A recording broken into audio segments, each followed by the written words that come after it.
creadora del primer programa de posgrado en branding en la Escuela de Artes Visuales en New York y presidenta emérita del American Institute of Graphic Arts, convirtiéndose en una de las 5 mujeres que ocupan el puesto en los 100 años de historia de la organización. Fundadora y presentadora del prestigioso programa Design Matters, uno de los primeros y más antiguos podcasts del mundo, nombrado por Business Insider en la lista de los mejores podcasts del mundo, designado por Apple como uno de los mejores en iTunes, y en este 2018 fue honrado por los Webbies. Para hablarnos de creatividad y diseño gráfico, presentamos a Debbie Millman.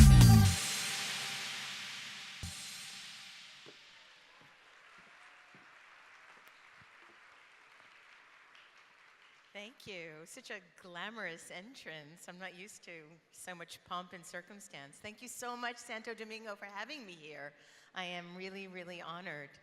I'm going to talk to you today about why we keep making and marking and branding and buying things.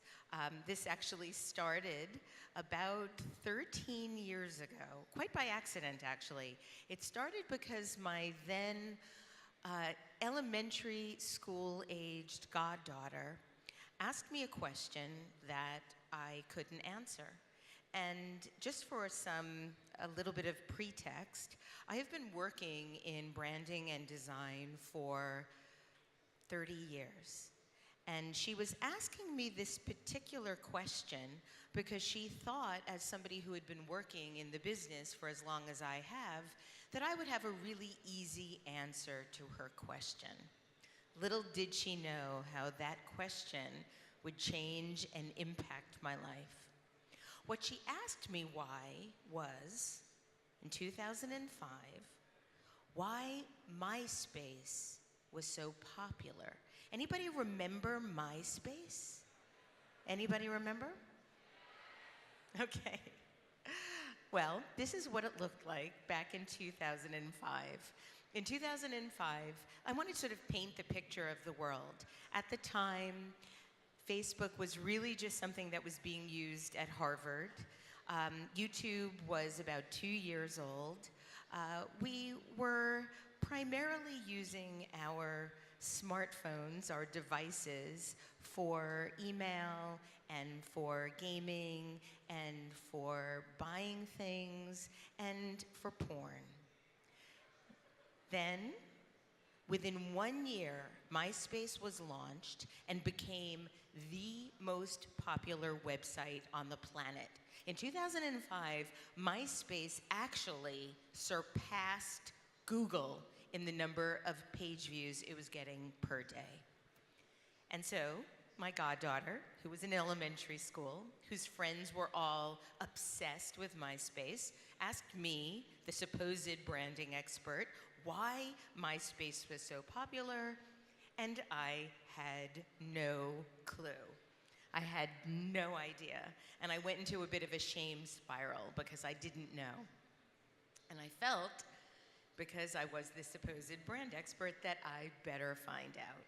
And so I went into a bit of a rabbit hole to understand the conditions that led to the conditions for MySpace being popular.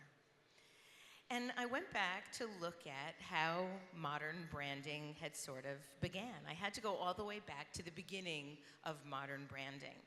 And modern branding is something that I suggest started in 1876, because that is when the United States Trademarks Registration went into effect, which essentially gave brands and products legal recognition.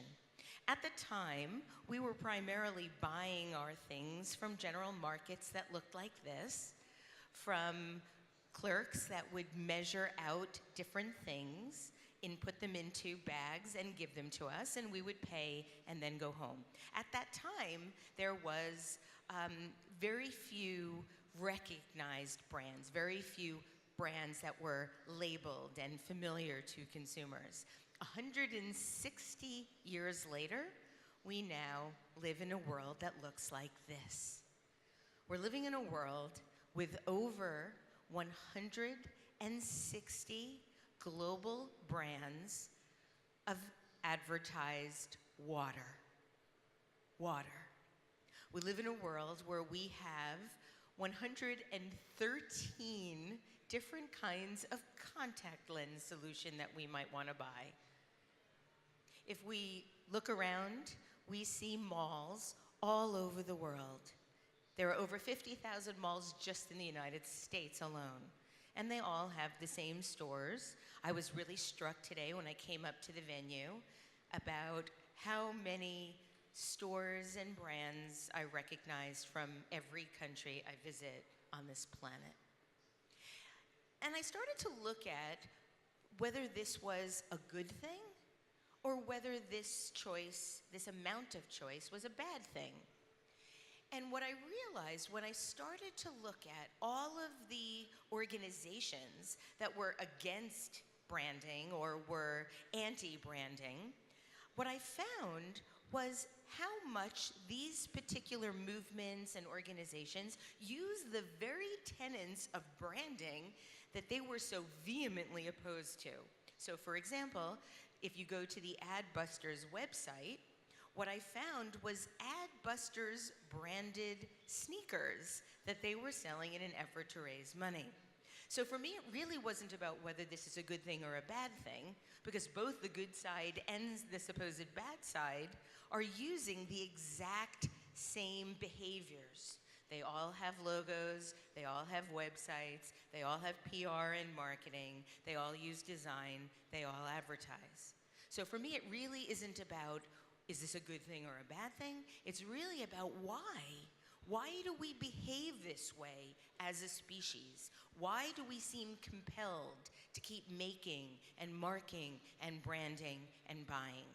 And that began this 13-year initiative that has resulted in my not only being able to, I think, tell you why MySpace was so popular, but why, as a species, we keep doing this. One would think we kind of have enough, but we still keep making and marking. So I'm going to take you through this research study, and in doing so, what I had to do was not only look at the conditions that led to MySpace being so popular, I also then had to go way back in time to essentially the beginning of how we as modern humans started to engage in the world with the way we began to communicate. So I just want to point something out. I'm not going to make you sit here for 45 minutes and give you all of the suspense that is going to be required to find out why MySpace was so popular, only to then say to me, who really cares? MySpace is no longer popular. Why do we need to know? What I'm going to actually share with you is what I believe is the reason we keep behaving like this. Because after MySpace, there were lots of other brands that took over the parts of our brain that are so compelled to want to engage with these types of things. So what I'm going to do is take you way back when, and then take you way back forward, ultimately resulting in an understanding, I think, of why we behave this way as people. So when I say way back when, I really mean way back when. I'm talking about 50,000 years ago. 50,000 years ago, our brains underwent a major genetic mutation, which resulted in the current brain structure that we have today. We have what is called a triune brain, a brain that has three parts in one, triune. And that brain has these different parts that really are in control of a whole series of behaviors. So we have the reptilian brain, the oldest part of the brain, the part of the brain that sits right on top of the spinal cord. That is the part of the brain that all reptiles have as well. It is the part of the brain that controls all of our involuntary behavior. So our brain has the ability to feel certain things, experience certain things. This all became apparent 50,000 years ago when our brain underwent this major genetic mutation. Some scientists call it the Big Brain Bang. Some call it the Great Leap Forward. I prefer that. I feel like it's much more poetic. So in that time, our brain was formulated to look like this. So the reptilian brain, the part that's on the top of our spinal cord, the oldest part of the brain, is responsible for all of our involuntary action. It is the part of the brain that we have no control over. It controls our metabolism, our heartbeat, our eye blinking. These are the parts of the behavior that this part of the brain controls is nothing that we can will. So for example, if you were walking across the street and suddenly were nearly hit by a bicyclist or a car, that surge of adrenaline that you feel, that would be nothing you could will. You couldn't say, okay, adrenaline, kick in now. I need you to help me stay safe. That's all involuntary. Then on top of that, we have the limbic brain or the mammalian brain. That's the part of the brain that is in control of all of our feelings of connection, our wanting to be close to each other, our wanting to take care of each other. For example, reptiles, when they lay their eggs, they might end up eating their offspring. Humans birth their offspring live and for the most part take care of them. And then we have the neocortex. The neocortex is the part of the brain that is responsible for many of the things that we feel make us human. Cognition, awareness, language, all of these ways of abstract thinking and putting ideas together. That is the neocortex. So what does that have to do with anything? Well, essentially, when this happened, when this genetic mutation occurred, we began to have behaviors that are now considered cultural universals. So for example, anybody all over the world, no matter their race, no matter their gender, their orientation, their class, they behave using these specific things. And those cultural universals are language, art, cooking, and self-decoration. And so after the big brain bang, shortly after the big brain bang, we started to engage in behaviors that we still engage in today. So one of the first things that we did was start to make and mark. And the first evidence of that making and that marking comes with, I'm gonna ask the tech people if they could come and give me a new remote, because this remote is not really working that well, and it's inhibiting my perfect timing to keep you entertained. So if a tech person is listening to this, if they can come on stage, give me a new remote, I'll exchange it. In the meantime, I'm gonna keep going. So our first marking, let me go back now. Okay, our first marking came on the caves of Lascaux, where we literally started to mark our experiences on the actual walls of these caves in France. This happened about 18,000 years after the big brain bang, so about 32,000 years ago.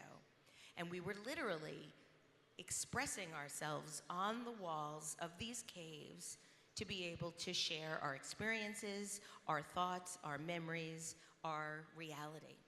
Very shortly after, we started to use stone tools. Those stone tools not only made us more competitive as hunter and gatherers, but it also allowed us to be able to start to create our own environments in which we could be much more safe from a varying weather.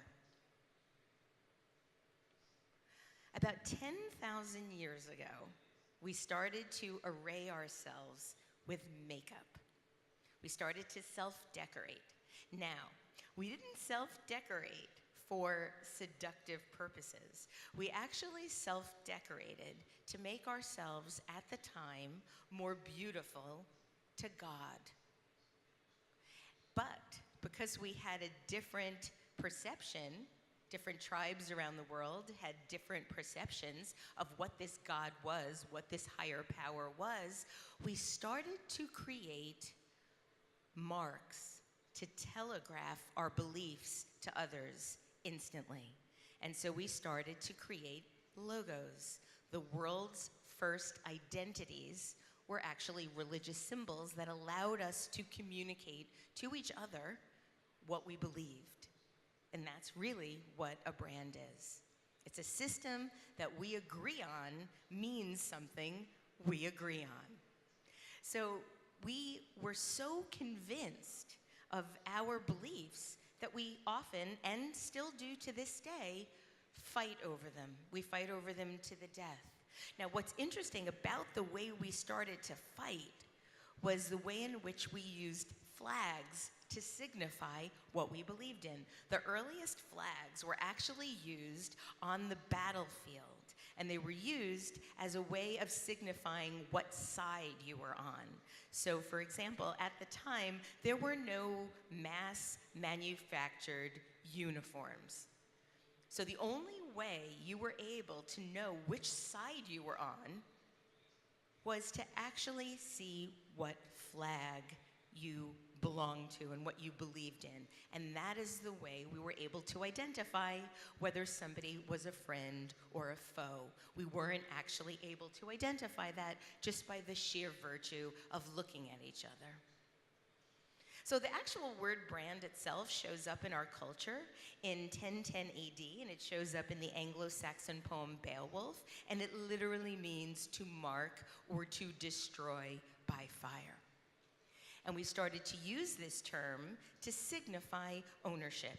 And that ownership was first used as a physical impression of ownership via a mark that was used by hot iron branding.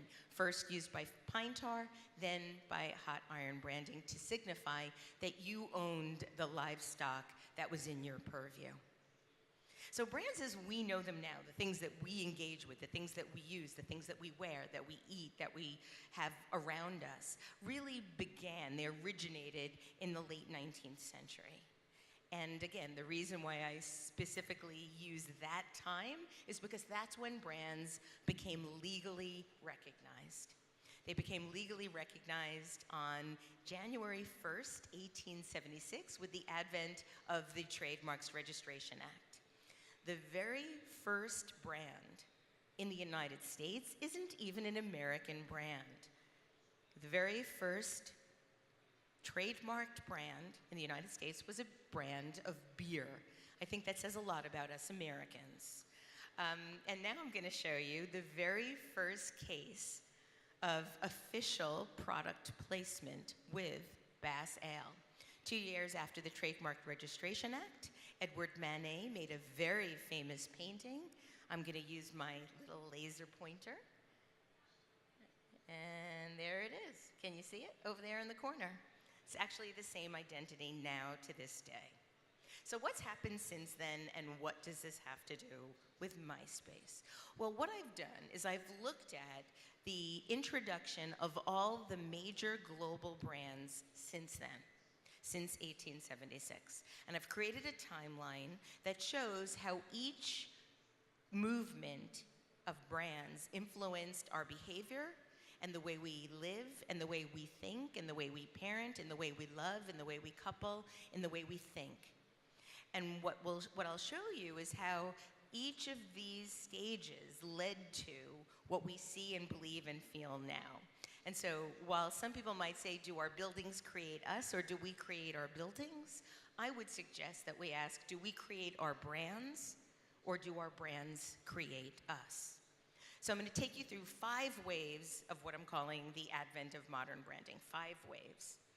And each of these have a series of behaviors and activities associated with them, and each ushered in an entirely new class of brands, which ushered in an entirely new way of behaving.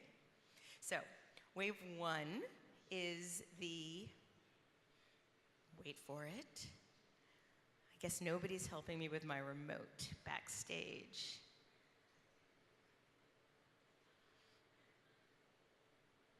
I'm actually, please, somebody can help me with the new remote. Okay.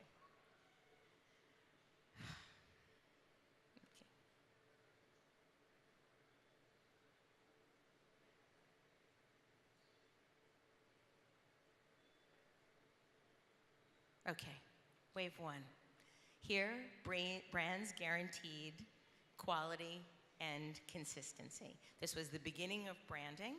And so what we saw as logos and labels were really an effort to make consumers more familiar with the brands. we were used to going into shops and buying things in bags that were measured.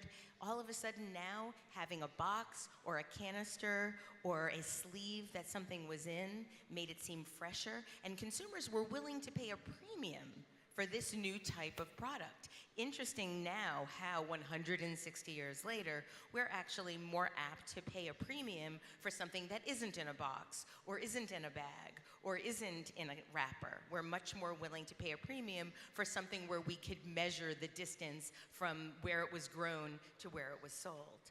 So the popular brands at the time were considered more premium because they were in a box, and they were also considered safer, because there was a regulation that the government had put into place called the U.S. Trademarks Registration Act, and the advent of the Federal and Drug Administration, where they were insisting that nothing we consumed would hurt us or harm us. So these were some of the popular brands at the time. You expected that things would be safe. And in 1906, there was actually a case that went all the way to the U.S. Supreme Court called the U.S. versus 99 barrels of alleged apple cider vinegar, where at that point it was decided that nothing could be designed or created to manipulate or harm.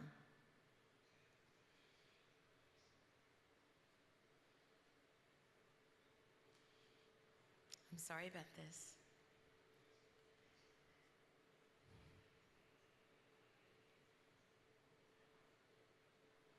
I'm not controlling this, and it's doing it all by itself. Okay.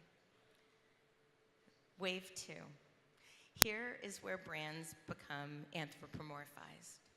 Now, what I mean by anthropomorphized is they start to take on personalities of their own. And so we start to see what I call the gold rush of modern branding. It was sort of like the end of the 1990s, where everybody wanted in on the internet boom. Everybody was creating websites. Everybody was creating digital brands. And at this time, in the 1920s leading up to the Great Crash, everybody wanted in on the action. Everybody wanted to create a brand. But there was actually very little innovation happening at this time. Most of the brands that were coming to market were brands that were second in a category. They were copycat brands that were essentially trying to capitalize on the introduction of the brand that they were copying. And so we saw the only way that these brands could create a point of difference was by actually creating a character. And that character became the first consumer relationship. And so we see things like the Morton Salt Girl, Betty Crocker, Uncle Ben, all of these brands, every single one of them were manufactured. They weren't real. They were pretending to be real. People thought they were real. People were advertising them as real, but they actually weren't real.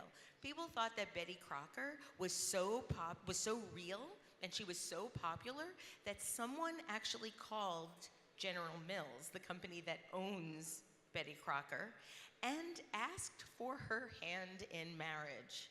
And I'm going to show you an ad that I found where they are very proudly touting the fact to the man who wanted to marry Betty Crocker. And so I would contend that this is our first evidence of product stalking. Now, anybody know who these guys are? Snap, Crackle, and Pop. And they are the characters on Rice Krispies. So as I was doing all of this research, I became obsessed with these characters. And I started to notice something really kind of creepy. So aside from the pointy ears and the strange little outfits, these three guys all have one behavior that is identical. They're all looking down. I didn't know why. And then I started looking at other cereal packaging, and I found they're all looking down, down, down, down. And I didn't know why, and it was really puzzling to me. And then, in my own practice, I did a project with an American brand called Milk-Bone. Milk-Bone is a brand of dog biscuits. And we were asked to redesign the front face panel of this package. And we photographed dogs in all different positions to be able to get a sense of how people most appreciated and wanted to look at their pets. And what we found was that when we showed pictures of a possible package of milk-bone dog biscuits with dogs looking straight out at the consumer, they were much more interested in the product. And we had people saying, I feel like the dog is peering into my soul. I feel like the dog just sees me. So, what did we do? We created a package that featured dogs looking straight out at the consumer. Super popular now. So, I realized that the reason that these guys are all looking down is because when kids are with their parents in the supermarket and are looking at the packaging because they're short, they're looking up. And so that same eye-to-eye contact that people were having with their dogs and appreciating so much, marketers were trying to capture with kids. So now you know about why cereal packaging looks the way it does. Okay, wave three. Wave three is really interesting. Wave three begins a time when the idea of a label takes on much bigger identification. So what that means is that by the sheer virtue of wearing something or carrying something, it is telling you, I'm hoping that it tells you something about me that I want to communicate. So for example, when I was in 7th grade in junior high school, everybody, all the cool kids around me were wearing Levi's. I wanted a pair of Levi's too, because I thought if I had a pair of Levi's like the other cool kids, I would be seen as a cool kid too. Well, we didn't have a lot of money. My mother was a seamstress, and she couldn't justify buying a pair of dungarees with a little red tag on the pocket that cost more money than the dungarees that I already had. So she offered to sew me a little red tag on the pair that I already had that weren't Levi's. She didn't quite understand that that would be worse than not having a pair of Levi's. Having a fake pair would be worse. So this is really a time when we start to array ourselves with products that allow us to communicate something that we want other people to believe. So if I was wearing Levi's, I would be cooler. A brand, for the first time, could provide status. And these were some of the popular brands at the time. Levi's, Nike, by the sheer virtue of putting on a pair of running shoes, you too could just do it and become an athlete. Does anybody know who this guy is? The guy in the cowboy hat? Marlboro? So Marlboro hasn't been advertising for the last 20 years, but I could show students that picture. My students are under 20, and even though it hasn't been advertised, they all know who he is. And so I started to get really interested in how the Marlboro Man became the Marlboro Man. It's a construct. All branding is manufactured meaning. It's manufactured. We create it, and then we decide that we believe in whatever we've created.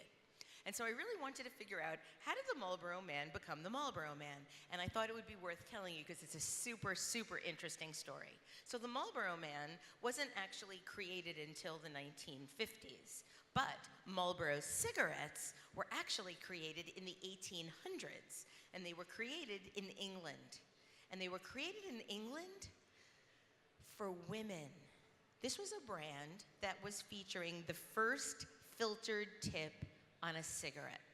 Prior to that, all cigarettes were non-filtered. And I don't know if you've ever seen somebody smoke a non-filtered cigarette, but often when they do, paper residue ends up on their lips. Well, for women, this wasn't particularly ladylike. And so Philip Morris came out with a cigarette that, as you can see from the headlines here, ivory tips protect the lips. So you could ski and smoke and never worry about the paper residue getting on your lips. The brand didn't succeed. And Philip Morris took the brand off the market, mid-1800s. Fast forward 100 years later. As cigarettes become more and more and more popular, there begin to be concerns that there actually might be negative health effects by smoking cigarettes. Philip Morris remembers their ivory tip, decides to bring the brand back mostly as a reaction to the health concerns of smoking cigarettes. Smoking a filter cigarette keeps some of the carcinogens out of your body, and they're healthier. So they reintroduce the brand, and they use hunky guys. They use hunky guys because they were so worried that people might remember the legacy of the previous version of Marlboro and think that it was a female cigarette. And so they use super hunky guys to be able to convey this is actually a really tough cigarette made for men. They didn't actually introduce the cowboy until many years later. But because that was the hunkiest guy, that was the most popular, he became, by 1953, the sole representation of Marlboro cigarettes, and that's how we got the Marlboro Man. It was quite by accident, and it was something completely constructed.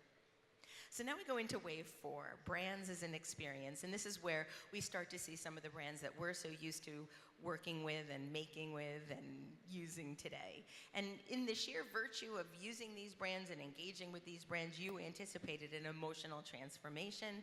The leaders are brands like Starbucks, brands like Disney, brands like Starbucks, Apple, and Disney, brands where they are doing more than just serving you, they are getting you. Disney is creating an experience marketing example, learning experiential marketing from Starbucks.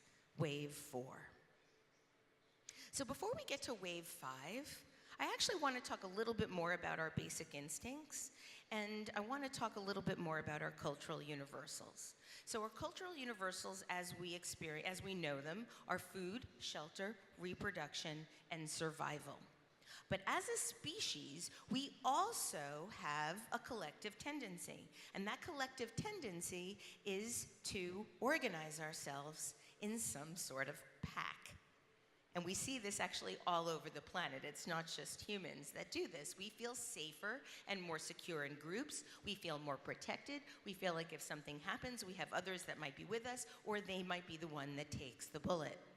So you see this everywhere. You see it in fish, you see it in ants, you see it in birds, you see it in dogs and cats, you see it in monkeys, and you see it in people in the way that they self-decorate, another cultural universal. Lots of different ways that we self-decorate. And it's not just religious, it's also cultural. So here we have hippies, and we have Hell's Angels, and we have yuppies, and we have the goth group. But the most pervasive pack organization of all is one that we all belong to, and that is the family. We belong to families. We want to make our own families. What's interesting about the dynamic in this instinct to make our own families is the connection that we have to the families we make. And so there were several studies that were done in the 1950s that showed that this instinct that we have with our caretakers is one of the most powerful instincts that we have. So John Bowlby and Harry Harlow did experiments in the 1950s with first monkeys and then with humans that showed that given the choice between eating or being held by a caretaker, first the monkeys, then the humans always chose the caretaker. They'd rather die of starvation than not be held by their caretaker. So human beings, as a species, are happiest when our brains and our bodies are harmoniously resonating with others. We feel happiest when we have sound connection to others. We might think that a flat screen TV might make us happy, but it's only for a very short time because human beings metabolize their purchases very quickly. So if we're happiest when our brains are harmoniously resonating with others, this becomes concerning when you look at some of the population trends that are happening around the world. We're living in a day and age where more and more people are moving to cities, and more people are living alone. This is not just in markets like the United States or in Europe, but it's also in emerging markets as well. People are moving very quickly into cities, and they prefer to live alone. We're now living in the United States where 1 in 3 households, less than 1 in 3 households, is a single person living alone. 60 years ago, that was 1 in 10. So as an analyst, I can tell you that this is staggering. This is statistically significant in a staggering way. What's also interesting, though, is about what that person is like. So culturally, that has changed. 60 years ago, that single person living alone was considered a misfit, a spinster, an outcast. Now, that single person living alone looks more like this. It's celebrated. It's an aspiration. It's a rite of passage. So, where does that leave us? Where does that leave us on our path to wave 5? I want to take a little bit of a journey through those tracks again, just to remind you where we're going. The path to wave 5. Wave 1, we're sitting around in our living rooms, connecting, listening to the radio, falling in love with Betty Crocker commercials. Wave 2, we're also in our living rooms, sitting around a television. It took 7 years for 150 million consumers to own a cell phone, but it took 35 years for 150 million people to own a black and white television. Wave 3, now we're sitting around, but we have color television. We have remotes. When I was growing up, there was no remote. My father used me as his remote. He'd call me from the living room and say, "Deb, change the channel." We had 5 channels. It wasn't that big a deal, but I was his remote. Wave 4, we start to see the advent of some other brands that are no longer in existence. And now I'm going to show you what we're doing in wave 5. And sort of like the Marlboro Man, without any brand apparent, you're going to know what both of these consumers are doing without any brands apparent. What do you think they're doing? Wave 5. We're doing this, and we're doing this. Now, how did this happen? How did this happen? And this leads all the way up to MySpace. If I looked at our evolution, it might look something like this. But again, let's go back to right before MySpace exploded, from 2001 to 2005, when it exploded. What were we doing? We were only doing a couple of things. There was no Twitter, there was no Facebook, there was no MySpace, there was no Instagram, none of that. So we were doing a couple of things. We were emailing, a lot of shopping. When the J. Crew catalog went online, people's heads exploded. We were playing games, lots of games, and there was the pornography market, which was the biggest market on the internet. What's interesting now is the biggest market on the internet is dating. So we're really using this model for connecting. But 6 weeks after 9/11, Apple introduced the iPod. Remember the iPod? The iPod was released, and it took about 3 years for 7 million people to own an iPod. But what was happening culturally at that time? We forget what was being predicted via our behavior with this device. And I'm going to remind you what we were talking about. It became so ubiquitous that we were seeing this, and this didn't even surprise us. But this is what was happening culturally. So I want to read some of these things to you, because you might not be able to see them from where you're sitting. iPod era of personal media choices may be turning us into an isolation nation. An isolation nation. iPod isolation. I came across an article in the paper that shows that people have no one with whom they can confide. Now, if human beings are happiest when our brains are harmoniously resonating with others, and we're now living in an era of isolation, what does that mean? By the end of 2004, this was written in the New York Times. James Katz, a communication professor at Rutgers University, attributed the iPod's popularity to a trend in the American culture toward withdrawing from the public sphere or the public culture into one's private space, where you can have complete control over your entertainment. The iPod psychologically depopulates social space for you. It increases isolation and anomie. Isolation is the opposite of harmoniously resonating with others. And so what did we do in that device? What did we do?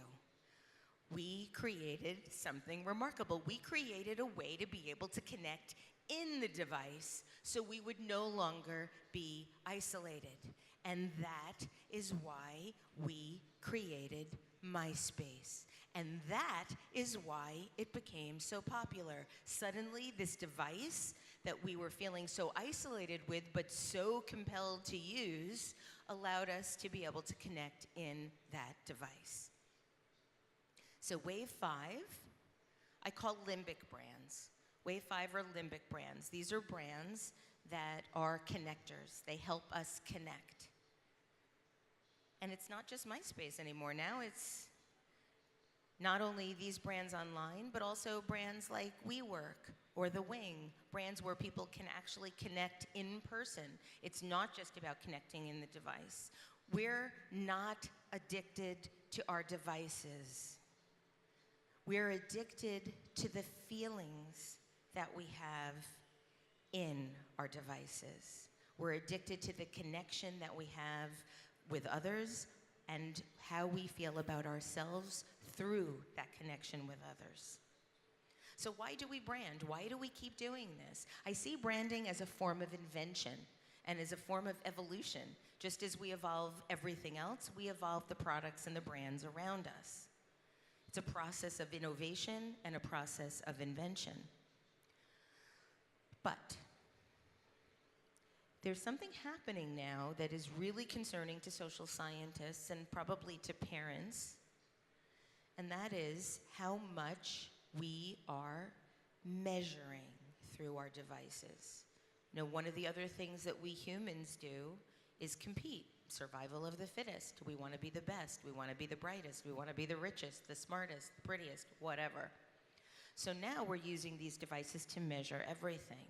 Now, the concern that that has for kids is how they are now comparing each other and what metrics they're using to feel good about themselves. So, you know, back in my high school experience, I wanted to wear a pair of Levi's that would make me feel like a cool kid. Now, if you don't have the number of likes, if you don't have the number of followers, if you don't have the number of friends in social media, these kids are starting to feel less than and inferior.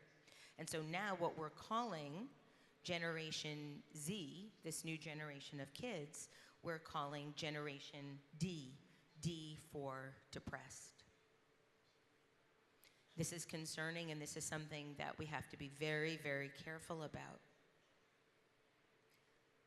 People are now buying likes and followers. That's how compelled they are to appear cool, likable, influential to others.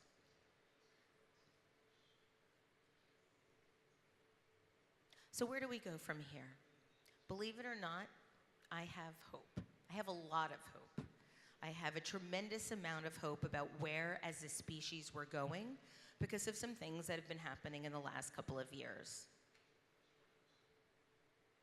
Branding, for the first time in 10,000 years, has become democratized. The first democratized brands were our religious symbols, what we were manufacturing and injecting with meaning that we then all agreed had a specific meaning. Until then, since then, branding has been owned by the corporation.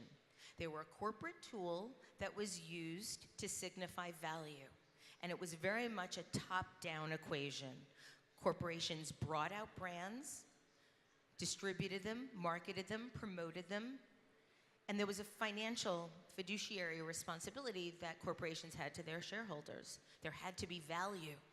Brands were capitalist tools providing value to those that owned them.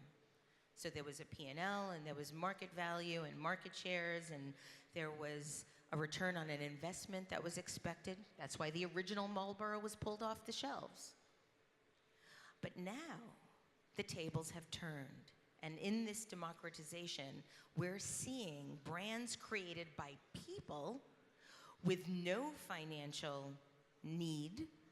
They're being created to signify mission and movements and beliefs, and they're joining people together for the sheer virtue of creating change. And that has not happened in 10,000 years. Branding has now become a profound manifestation of the human spirit. We are using brands, we're creating brands for free with no financial responsibility.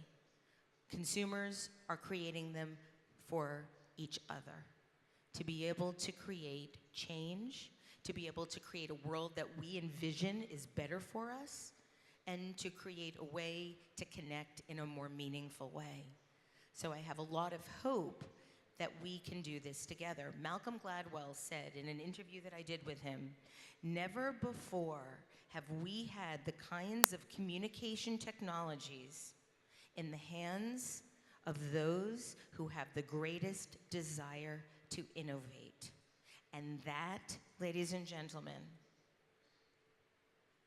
is us. We have that ability, and we can do this together. So thank you so much for having me. It has been an absolute honor to be here. Thank you, thank you, thank you.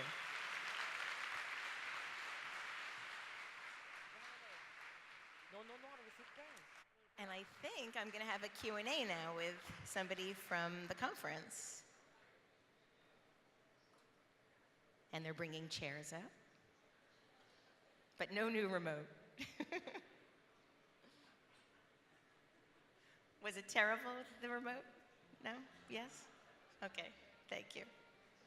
Bueno, recuerde que queremos recordarle a todos los participantes que los receptores para traducción pues lo tenemos gracias a la Academia Europea, favor de devolverlos a la salida. Así que extraordinaria la ponencia de Debbie Millman y una vez más Raúl Vaz nos acompaña aquí nuevamente. Así que aprovechen para que puedan hacer todas sus preguntas usando el hashtag. Gracias. Gracias. Por favor, manden preguntas. Yo creo que por pocas veces nos han dado una clase de historia del branding tan interesante. I think we all talk about branding, but we have never had such a good overview of branding as time has gone by and what's happening today in the world. So we really appreciate that. Thank you, thank you. Una de las preguntas que le quiero hacer es lo que ha pasado en los últimos años. Antes, para construir una marca nos tardábamos, quizás décadas. Hoy en día las marcas, al igual que las personas, se pueden volver famosas en 24 horas, menos. Pero así como suben, bajan. Entonces quiero preguntarle un poco cuáles son los retos que tienen las compañías que quieren ser famosos, pero cómo se mantienen. What I was saying is that before, building great brands took decades to position great brands. I mean, just not only create a product, but also a brand. It took a lot of time. And nowadays, we're seeing brands that become famous from one day to another. Uber, for example, a brand that just appeared and suddenly it was all around. People were loving it, but it went up fast, it went down even faster. A lot of brands it's what's happening. And the same thing is happening with people, personal brands. They become famous from one day to another for all the wrong reasons, either a sex tape leaked on the internet or many other ways. but they go down. What would you say is the most important aspects to take into consideration, that brands should take into consideration on how to achieve a good, let's say, position in the market and to stay that way? It's a great question, thank you. The reason that something like Uber will do so well so quickly, in the same way that MySpace did so well so quickly, within a year, was that it was providing value to people in a way that they never had. So I don't believe that people now are interested in a new flavor or a new form. They're interested in a new way of living, a new way of, oh, thank you. They're not interested in a different form or a different flavor. They're interested in how this brand could make a difference in my life. And so Uber is one of the best examples. It's providing a way of behaving that enhances your life. So a brand that is able to influence behavior in a positive way is going to get a lot of traction quickly, because suddenly it's either convenience or it's something that changes the amount of effort we have to put into something. All of this will then impact the way in which we live. However, once it becomes established, if the behavior then results in the brand itself behaving badly, so the value is still there for the consumer, they're able to hire a car and get from one place to another really, really easily. But if the company is behaving badly, and then you see the competitors come out, the second wave of competitors, the second wave of brands that compete with that first one, that's when you have to be at your very best.